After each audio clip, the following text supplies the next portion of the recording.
What's up guys, my name is Ace, and welcome back to another gun guide. This is a series where I go into great detail with all of the stats of every one of the weapons in Black Ops 4 multiplayer. In today's episode, we're going to be moving on to the second sniper rifle, and I decided to cover the Koshka. And first up, as always, let's have a look at the damage. Now the Koshka deals 140 damage just like the Paladin, and this means it won't be a one-shot kill unless you hit a multiplier area, which we'll look at in just a couple seconds. Our rate of fire is pretty slow, but a little bit faster than the Paladin at 49 rounds per minute. As for aim down sight time, which is an extremely important stat for sniper rifles, this is 375 milliseconds to get fully aimed down sight. You can actually see into your scope a little bit sooner, but you will still have the maximum hipfire spread here. So it is a common misconception that when you initially look down the sight, you are fully aimed down sight, but you aren't. You don't get fully aimed down sight until 375 milliseconds, which is a couple frames faster than the Paladin. But we can go even faster with the quick draw attachment. We can reduce our aim down sight time down to about 310 milliseconds. And then with quick draw 2, we can reduce that even further down to 260 milliseconds, which is approaching the average aim down sight time of an SMG without quick draw. This is unbelievably fast for a one-shot kill sniper rifle. I can't think of any sniper rifle in recent history with Call of Duty that has aim down sight even close to that fast. So as far as quick scoping goes, when you're just looking at aim down sight time, the Koshka has an incredible time to kill potential. As for our one-hit kill areas, these are the areas where you get that multiplier that will increase the 140 damage above 150, which will end up being one-shot kills.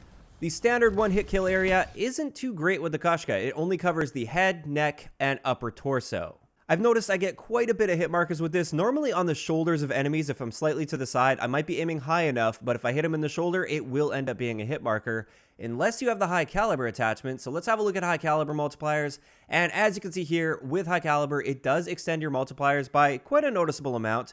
Now you will get a one-shot kill to the upper arm, as well as parts of the lower torso. It doesn't go all the way down to the hips, but it will cover the stomach zone. Now when it comes to the Koshka against armor, just like with the Paladin, this doesn't change your one-shot kill ranges at all. It's still going to be the exact same one-shot kill zones until you also start adding on 200 health. If somebody has their health boosted by crash, for instance, then it will start to change things up a little bit. But that's a fairly rare edge case, and generally speaking, armor isn't really going to affect your ability to get one-shot kills. Of course, if you are concerned about those edge cases where crash has boosted them up to 200 health and they have armor, then you can just use FMJ on this, which will completely negate that armor. Moving on to hipfire, as you can see here, all of the sniper rifles have the same hipfire spread, and it is a very wide hipfire spread, so hipfiring without attachments is generally not going to be a good idea. However, with the Koshka, we can use laser sight, and we can also use laser sight 2 if we wanted to. Now, the laser sight attachment on this gun is insanely powerful. It reduces your hipfire spread by 70%. It's a massive change to your hipfire, and this makes no-scoping actually fairly viable at close to even somewhat mid-ranges with this gun. This is especially true when you use laser sight 2. Just like with the previous guns we've covered in this series, laser sight 2 doesn't actually give you an even tighter hipfire spread than laser sight 1. It is still the same hipfire spread. The difference is when you're moving with laser sight 2, your hipfire spread remains consistent, whereas if you're just using the one laser sight attachment, it will increase quite significantly as you're on the move. So it's actually kind of crazy how viable it is to run around basically hip firing only with this sniper rifle if you're using both of the laser sight attachments.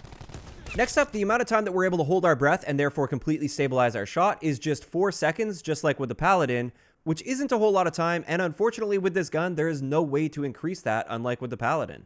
In addition to that, our idle sway with this is quite high. You'll see that the sights bounce around all over the place if you're not holding your breath, and this can definitely have a serious impact on your accuracy if you don't have time to hold your breath and steady your shot. This also has a big impact on your ability to quickscope, because that idle sway is always active even when you're not aiming down sight, and therefore once you do initially aim down sight, you won't necessarily aim down sight towards the center of your screen. It's always going to be in a slightly different position, and this means oftentimes if you're trying to quickscope people at mid to somewhat longer ranges, there's definitely an adjustment you'll have to make in order to get yourself on target before you pull that trigger.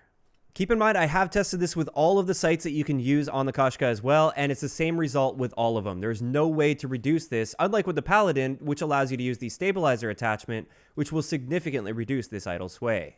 This brings us to our magazine capacity, which is 6 rounds with 18 total starting ammo, which is just slightly better than the Paladin. And unfortunately, we can't use extended mags or hybrid mags, so we are stuck with that 6-round magazine with no option to increase it. Our reload add time is pretty much the same as the Paladin and a little bit on the slow side at 2.02 seconds, but we do have the ability to use fast mags, which will reduce our reload time down to 1.22 seconds. Getting into our handling and mobility, our sprint out time with the Koshka is 300 milliseconds, which is generally not going to be an issue unless you're running the quick draw attachments, or unless you're using the laser sight attachments and you're trying to run around hip-firing people while coming out of sprint. In those situations, you may want to be using Gung Ho, which will reduce your sprint out time down to 250 milliseconds. As for the amount of time it takes to swap to a pistol, without dexterity this will take 650 milliseconds, which is just a little bit slower than the Paladin actually. I thought it would be faster than the Paladin, but you swap to a pistol slightly slower than the Paladin. And with dexterity we can reduce that down to 525 milliseconds. Our movement speed with the Koshka is 95%, which is the same as the Paladin and pretty standard for sniper rifles and assault rifles in this game, which is quite surprising because generally speaking in previous Call of Duty games, it would be noticeably slower.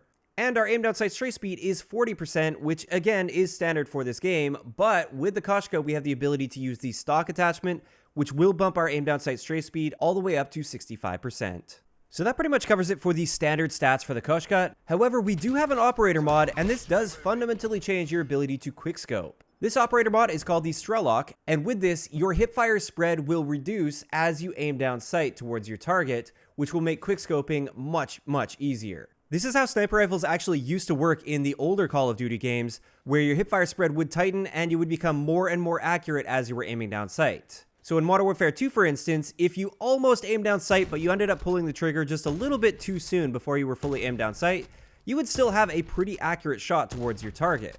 In Black Ops 4, unless you're using this operator mod, if you pull the trigger just one frame before you're fully aimed down sight, it would be exactly the same as if you just tried to hipfire towards your enemy. So this operator mod, while not necessary to quickscope with, will make quickscoping a lot more forgiving and a lot easier to do.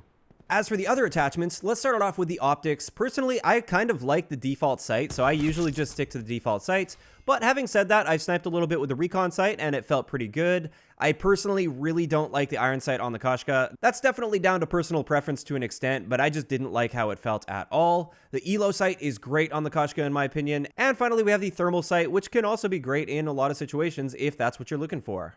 As for the other attachments for the Koshka, the quick draw attachments are excellent, especially for people that like to quickscope. The fact that you can get a 260 millisecond aim down sight time is insane. That's competitive with SMGs, and as long as you're hitting your shot while quickscoping, you will be able to kill people literally before it's possible for their gun to kill you.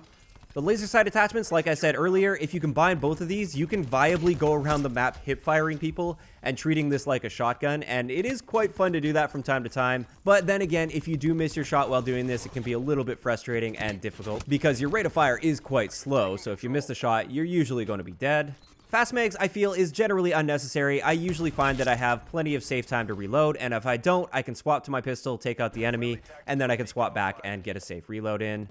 The stock attachment also, I feel, is not really necessary with the Koshka. It can help in some specific situations, but generally speaking, if I'm sniping, I'm not really worrying about how fast I can strafe while aiming down sight. FMJ is great if you're trying to snipe through cover. However, in any other situation, it's really not doing too much for you because like I said earlier, the one-shot kill areas are the same against armor users unless they also happen to have their health boosted by crash, which isn't something that's going to be happening very often. So if you're using FMJ just to deal with armor users, rest assured you can take that off of your Koshka, and this really shouldn't affect your performance at all. And finally, this just leaves us with high caliber, and I would highly encourage you to use high caliber on this gun. I find that I get a lot of those hit markers towards the shoulder zones, or sometimes I hit more of a mid-torso shot instead of an upper torso shot. And if you don't have high caliber, you're just going to get a hit marker, whereas with high caliber, you've got yourself a kill. So finally, this brings us to a couple great example classes I have for you guys with the Koshka. And first up, we have sort of a standard balanced sniping class. With this, we're going to be using the default optic. We've got quick draw, laser sight, as well as high caliber. And this allows us to quickscope somewhat effectively if we need to, but we can also use this for hard scoping. And also, I like to have the laser sight on there just to get us out of a pinch in some specific situations where somebody gets up close and I don't have time to switch to a pistol. Speaking of which, our pistol with this is going to be the RK7. Realistically, you can use whatever you want. I just like to mix it up from time to time, so I decided to throw an RK7 on there. Our gear is acoustic sensor, which I often like using when I'm sniping because it'll give me that early indication when someone's sneaking up behind me or just getting close to me, which will give me time to switch to my pistol or pre-aim in that area if I need to. Our equipment is going to be special issue. We've got scavenger, dexterity, and dead silence for our perks. Like I said, this is a relatively balanced, straightforward sniping class. You can use this for quick scoping, you can use this for hard scoping. It's quite versatile and fairly easy to use. Next, we have more of a specialized class, and I really enjoy using the Koshka in this way. With this, we're using the Elo sight, both of the quick draw attachments, as well as high caliber, and this will allow us to treat this almost like a one-shot kill assault rifle. You can just run around, aim down sight really quickly, and you get a great one-shot kill area because you're using that high caliber attachment. Our secondary for this one is the Mozu, which again, like I said, you can use whichever pistol you'd like. I just always like to have some form of a pistol just in case I miss my shot and I don't have time to rechamber. Our gear with this is going to be stim shot because we're going to be a bit more aggressive than the previous class that I mentioned. So therefore, if we take damage, I want to be able to get back into the fight as soon as possible. Again, our equipment is going to be special issue, and our perks are going to be gung-ho because sprint out time does actually matter when you're using both of the quick draw attachments, and also we're going to be using dead silence. And with that, that's going to wrap it up for today's gun guide on the Koshka. As always, I'd like to know in the comment section below, what do you guys think of this gun? Personally, I'm not the biggest fan of this. I would generally lean more towards the Paladin. That's not to say that the Koshka is a terrible sniper by any means. It's probably a better quickscoping sniper rifle. But I think one of the biggest things I don't like about this is there is no ability to reduce your idle sway. And this is a big problem I have. I find I miss a ton of shots due to idle sway because I don't have time to hold my breath, or I'm trying to quickscope so I don't aim down sight directly towards the center of the screen, and this causes me to miss a lot of shots. Whereas with the Paladin, I have the ability to use the stabilizer attachment, which allows me to quickscope as well as just hardscope a lot more effectively. If it weren't for the idle sway, I think I would love the Koshka a lot more than I do, but that's just the one big thing that really brings it down. As always, if you guys have missed any of the previous episodes of Gun Guides, I've covered almost all of the primary guns now. We've just got 2 more sniper rifles to cover, and then we're moving on to the secondaries. I will leave a link to the playlist down below. If you enjoyed the video, a like rating is always appreciated, and don't forget to subscribe for more if you haven't already. I'll talk to you guys next time. Yeah.